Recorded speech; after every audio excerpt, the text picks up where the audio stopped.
Welcome back to my channel, Star Booze. The enigma surrounding Jeff Chandler has finally been resolved. That is not good.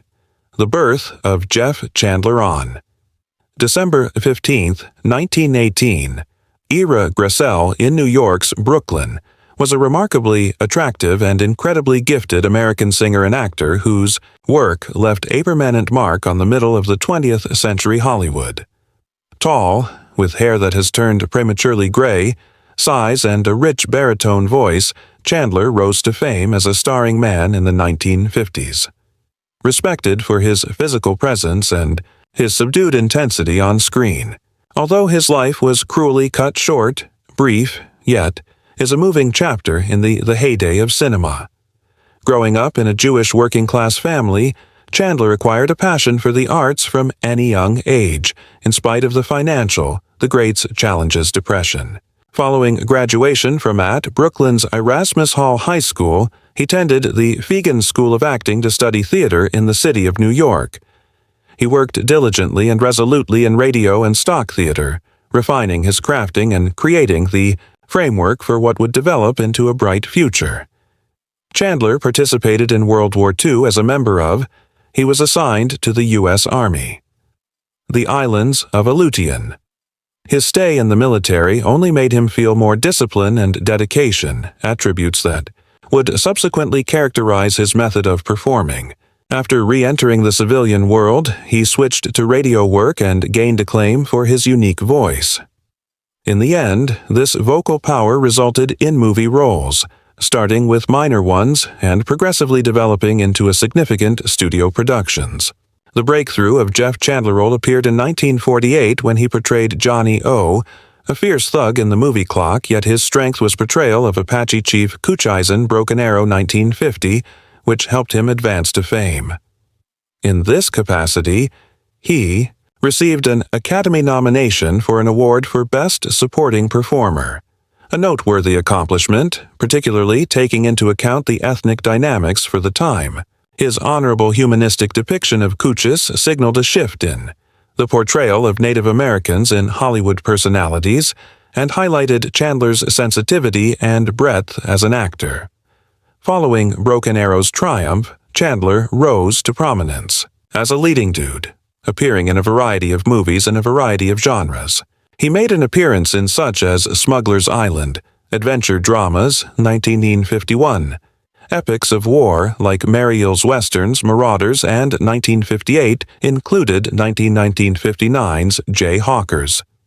He co-starred with big actresses of the day, such as Jane Morn, Rhonda Fleming, and Russell O'Hara. Chandler was well known for depicting persons who are strong and men who were stoic but vulnerable, emotionally nuanced. Along with his Jeff Chandler was a talented actor as well, performer.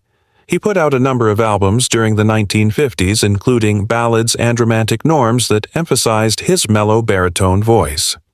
His song career was less well known than his cinematic oeuvre, but it still demonstrated his diverse artistic identity. Among his recordings are songs like All I Do Is and I Should Care. Dream of You showed a more compassionate side that stood in contrast to the rough, he frequently portrayed roles on cinema. Chandler also expressed curiosity about creation and narrative of the scenes. He established his own production company, Duttitude Business, and looked for more innovative authority over his initiatives, a step that demonstrated his wish to transcend simple fame and play a more active role in influencing the film industry stories. This spirit of entrepreneurship was uncommon among actors at that era and further demonstrated Chandler's drive and forward-thinking attitude.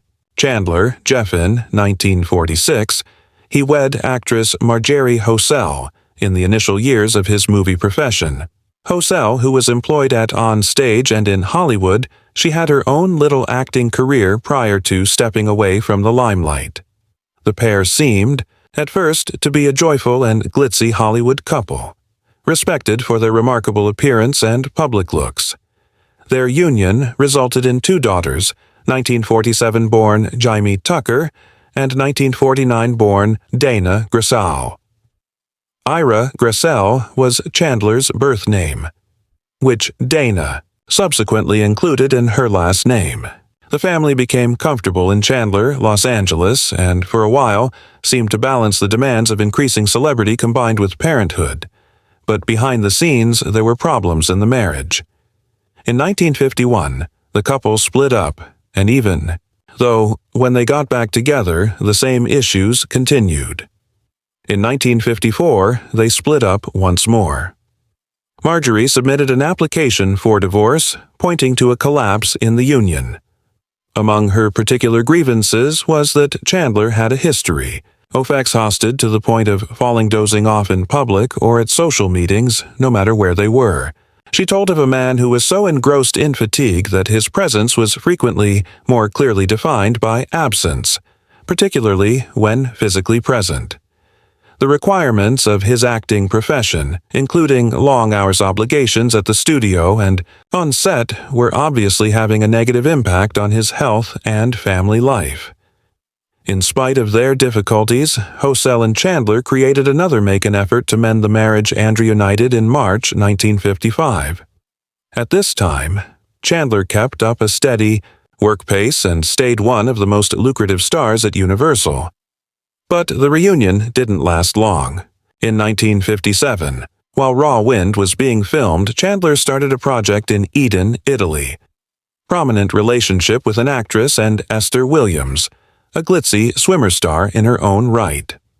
Their relationship rapidly caught the attention of the media focus, and it became clear to his wife that the union had arrived at its ultimate breaking point. Hosel submitted a divorce once again at the year's conclusion, ending more than 10 years of marriage, which is marked by recurring attempts for rapprochement, but finally overtaken by Chandler's personal choices and professional obligations. In the course of the divorce proceedings in 1958, fresh Chandler's financial information and way of life developed. He stated in his testimony that he was making a substantial sum of money as a movie actor with a Universal Contract Studios will produce 2 films annually. He received $60,000 for each movie in 1957, and in 1958, $75,000 per picture was a large amount for the period. Overall, Chandler claimed to have earned $250,000 in 1957, which additionally comprised earnings from singing sessions, as well as potentially additional endorsements or appearances in public. But he also pointed out that his wealth was significantly reduced by a number of professional costs. His individual agent, manager, and business manager took around a quarter of his income, and he had other expenses connected to his family, way of life, obligations, and career upkeep. In spite of these deductions, Chandler was ordered by the court to continue giving his wife money $500 a month for short-term assistance. June's final divorce settlement financially, 1959, was significant. Chandler consented to make the payment. In addition, $266 in alimony each month, up to $500 in child support per month, guaranteeing his financial security daughters and the ex-wife. Additionally, he made $100,000 paid in one single sum, to a figure that represented the duration of their Chandler's continued success in marriage. As they consider the conclusion of their, Hosel claimed that Chandler's marriage had grown more engrossed in his profession to the extent that even his time offset was used by the company. Commitments.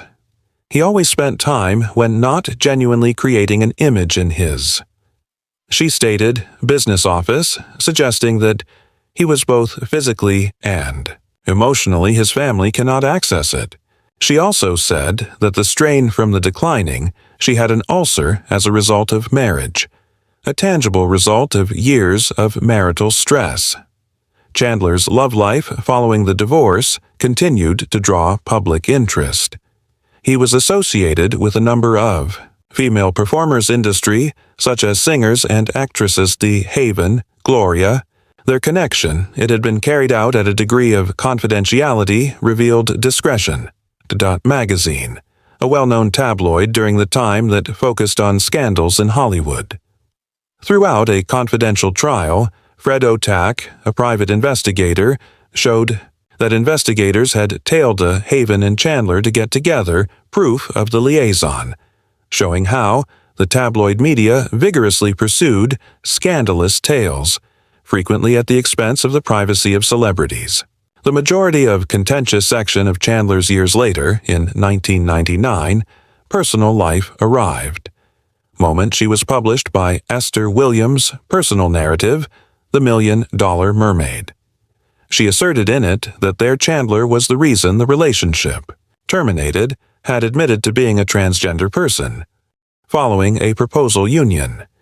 The assertion was dramatic and contentious, sparking new media curiosity about Chandler's personal life decades after his passing. As stated by the Times of Los Angeles, many Chandler's co-workers and pals strongly disapproved of Williams's accusations. One of the protectors was Jane Russell, an actress and close friend of Chandler's, who said, "I've never heard of anything like it. Cross-dressing is Jeff did the last thing I would have expected. He was a kind man, undoubtedly all man." Other members of the entertainment industry mirrored her incredulity, implying that the assertion was either misinterpreted or inflated. Chandler, renowned for his deep voice and masculinity, had always gave off a powerful conventional macho character on television, creating the accusation that is especially startling to both the general public and those who had worked close to him. Other than DeHaven and Williams, Chandler had love ties as well. With Ann Sheridan, an actress, another well-respected person in Hollywood. However, the partnership was never formally recognized. Verified, their affiliation was added to Chandler's standing as an endearing and desired leading man off-screen, as well as on. Despite all of these despite fluctuations, Jeff Chandler insisted a hectic acting career, frequently playing strong, honorable, and valiant characters in movie. But the chaos in his personal life, characterized by unsuccessful media, romantic relationships, and marriage's examination, and unverified rumors, depicted a more intricate image of the man in the camera. His commitment to work appeared at the price of one's own happiness, and those closest to him frequently felt abandoned or overtaken by his intense concentration on career and public perception. For many years, the image was evoked by the name Jeff Chandler, of a deep-voiced, silver-haired leading man who wowed audiences in the 1950s with his commanding appearance on film and stylish charm. Having appeared in legendary movies such as Mariel's Marauders, Broken Arrow, Chandler carved the sign of the pagan, finding a position for himself among Hollywood's most famous actors. However, beneath the public image was a disturbing and enigmatic sequence of incidents that contributed to his premature demise have baffled fans for years. Now, following years of conjecture and conversations behind closed doors, fresh testimonies and evidence have ultimately delivered the long-simmering enigma to illumination. Furthermore, what has surfaced is far from his admirers once held him in high regard. Chandler passed away unexpectedly in 1961 at the age of 42 years old, after what ought to have been a standard procedure for a slipping disc. Official reports at the moment attributed complications to his death, claiming a blood infection after surgery as well as medical mistakes. But specifics about his hospital stay increased warning signs. Even so, companions, co-workers, and even his former spouse started to wonder how a man who appears healthy could quickly deteriorate in the care of a respectable healthcare facility. Rumors of poorly executed procedures, ignored allergies, as well as employee carelessness started to circulating nearly instantly upon his moving on. In the middle of the Cedars of Lebanon controversy, Chandler's Hospital in Los Angeles had undergone surgery but had never left once more. The mystery grew more complex, with contradictory reports. Some asserted that Chandler's diagnosis was incorrect, others however, suggested that his allergy responses to antibiotics and anesthesia were handled terribly. In a startling twist, according to a nurse at the moment told Sammy Davis Jr., Chandler's pal, that panic had occurred in the operating room following Chandler's start experiencing an allergic reaction and seizure symptoms. It is presently recognized by means of recently released court records, and Chandler was in the hospital archives. Gave him a prescription that he had known sensitivities to, in particular, apenicillin-based medication. This lethal oversight, in addition to insufficient post-operative observation, resulted in his quick decline. Instead of admitting fault, the medical facility purportedly attempted to conceal their errors out of concern for legal repercussions and popular indignation. To create even worse, a shroud of quiet encircled the case. During the years that followed, business insiders believed a collaboration between the studio system and suppress detrimental information. At the Universal Pictures had a lot of devoted to Chandler's image. He was among their most lucrative celebrities and one of the few prominent men capable can portray noble roles with conviction throughout genres, war movies, westerns, and epics of history.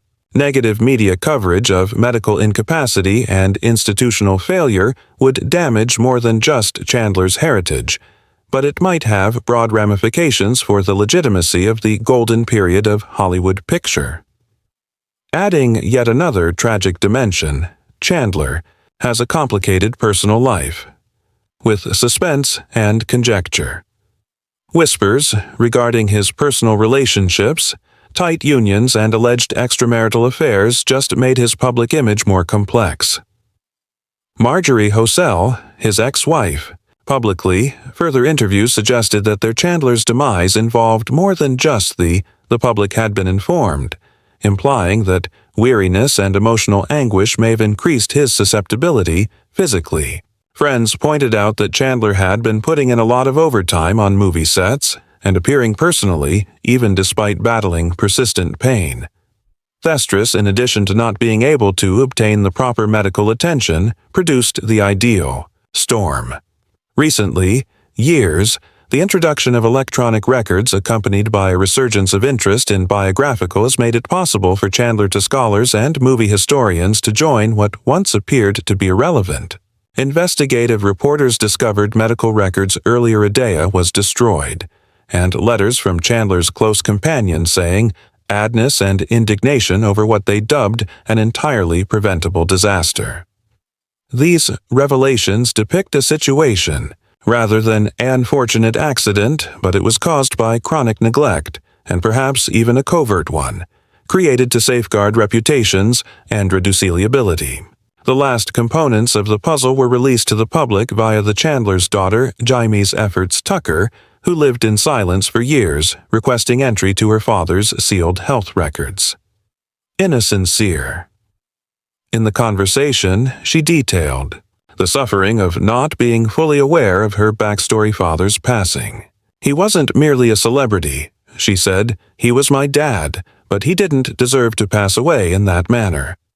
Perseverance was rewarded when a judicial order forced the medical facility to release the documentation, demonstrating that important medical procedures were disregarded, and that Chandler had a history of allergic responses. Before the procedure.